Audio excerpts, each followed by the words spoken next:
शादी के बाद का सफर खुशियों के लिए शुरू हुई थी, लेकिन वही सफर मौत का रास्ता बन गया। हनीमून ट्रिप पर ऐसा क्या हुआ था एक दूल्हा और दुल्हन के साथ कि वो हनीमून ट्रिप से वापस तो आते हैं, बट एक एक करके मरने लगते हैं। ऐसा क्या रहस्य था उस हनीमून ट्रिप पर? तो चलिए जानते हैं इस कहानी और घटना के बारे में। तो चैनल पे नए हो तो चैनल को सब्सक्राइब कर लीजिए एंड वीडियो कहाँ से देख रहे हो हमारा अपना प्यारा सा नेम एंड सिटी नेम बताना ना भूलिएगा।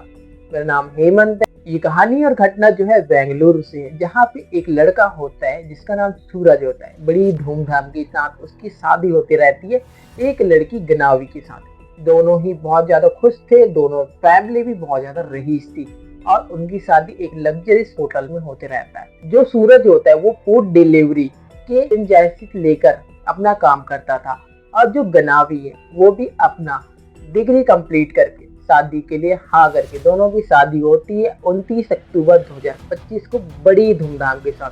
अब एक महीने बाद जो है उनका हनीमून का ट्रिप होता है। 15 दिसंबर 2025 को वो श्रीलंका के लिए हनीमून ट्रिप पे निकलते हैं 10 दिनों के लिए। लेकिन जो ट्रिप होता है वो 5 दिन में आधा अधूरा कंप्लीट कर वो इंडिया वापस आ जाते हैं। और वापस आने के बाद जो लड़की होती है गनावी वो 23 दिसंबर 2025 को अपने मायके जाती है और मायके जाने के बाद वह कुछ गलत कदम उठा लेती है और गलत कदम उठाने के बाद जो है उसको तुरंत हॉस्पिटल ले जाया जाता है, बट वहाँ उसे मृत घोषित कर दिया जाता है। अब जो गनावी के पिताजी होते हैं वो नजदीकी पुलिस स्टेशन पहुंचते हैं और अपने दामाद सूरज और उसके बड़े भाई संजय और उसकी मां जयंती के ऊपर गंभीर आरोप लगाते हुए केस दर्ज करा देते हैं। वो बताते हैं कि शादी के बाद उनकी बेटी गनावी को वो प्रताड़ित करते थे दहेज के लिए, पैसों के लिए, और उसकी माँ भी उसे प्रताड़ित करती थी और इस वजह से मेरी बेटी को पैसे मांगते थे और मेरी बेटी जो है इससे डिप्रेट होकर वो घर आती है मेरे और वो गलत कदम उठा लेती है और इस तरीके से पुलिस तहरीर ले लेती है। उसके बाद जो 30 से 40 लोग होते हैं वो सूरज के घर जाते हैं और उनको डराने धमकाने लगते हैं। तो इससे डर कर सूरज और उसके बड़े भाई संजय और जयंती 25 दिसंबर 2025 को रात को बेंगलुरु से हैदराबाद होते हुए महाराष्ट्र के नागपुर पहुंचते 26 दिसंबर 2025 को रात के 9 बजे एक होटल पे चेकिंग करते हैं और चेकिंग करने के बाद जो 2 रूम लेते हैं, दोनों रूम में अलग अलग शिफ्ट होते। उसके बाद रात को 12 बजे उस होटल रूम से एक चीख निकलती, वो चीख सभी को हिला कर रख देती।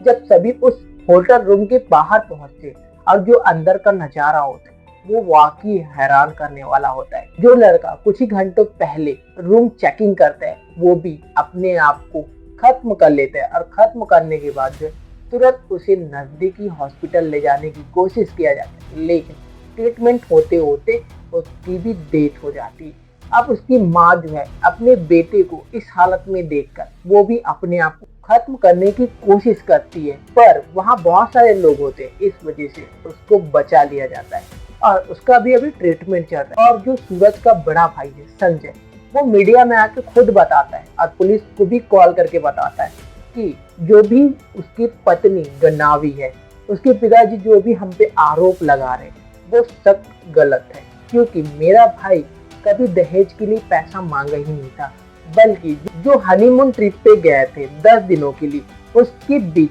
कुछ ऐसा खुलासा हुआ जिसे सुनकर आप भी हैरान और परेशान हो सकते हो। जो लड़की गनावी है उसका पहले से अफेयर था जिसके बारे में सूरज को पता चलता है और सूरज जो है पूरी तरीके से टूट जाता है। टूटने के बाद जो है वो डिप्रेट में चला जाता है और वो इंडिया वापस आता है और जब उसकी पत्नी अपने आप को खत्म कर लेती है इससे वो और भी ज्यादा डर जाता है और उसके घर आते हैं लोग उसको डराते धमकाते, इस वजह से वो वहां से भाग के तो निकल जाते हैं। बट वो महाराष्ट्र के नागपुर में जब होटल रूम लेते हैं और उस होटल के अंदर उसका भाई डिप्रेशन में आके वो भी अपने आप को खत्म कर देता है। ये उसका बड़ा भाई संजय जो है पुलिस को भी तहरीर देता है और कैमरा पर भी आकर बोलता है। अब ये पूरा जांच का विषय है, क्योंकि अभी किसी के ऊपर कंफर्म आरोप हम नहीं लगा सकते कि ऐसा हो सकता है। पुलिस जो है अपने तरीके से छानबीन कर रही है, क्या सच में गनावी को क्या दहेज के लिए प्रताड़ना किया गया है? अगर किया गया है तो जो संजय और जो उसकी मां चाहती है उनको कड़ी से कड़ी सजा होनी चाहिए, और अगर उन्होंने ऐसा नहीं किया है तो वो बेकसूर है। अब ये पुलिस आगे की जांच पता करेगी। जैसे ही हमें आगे की अपडेट मिलती है, क्या सच में गनावी ने खुद से अपने आप को ये कदम उठाने पे मजबूर किया है या फिर इसके पीछे क्या कोई ठोस वजह है, ये तो अभी जांच का विषय है। बाकी कहानी और घटना यही तक था जो कि हमने आपको बताया। बाकी इस कहानी और घटना के ऊपर आपका क्या राय है कमेंट बॉक्स में बताना ना भूलिएगा। बाकी मिलते हैं किसी और वीडियो में जी, तब तक के लिए खुद खुश रहिए और अपने फैमिली को भी सतर्क और सुरक्षित रखिए।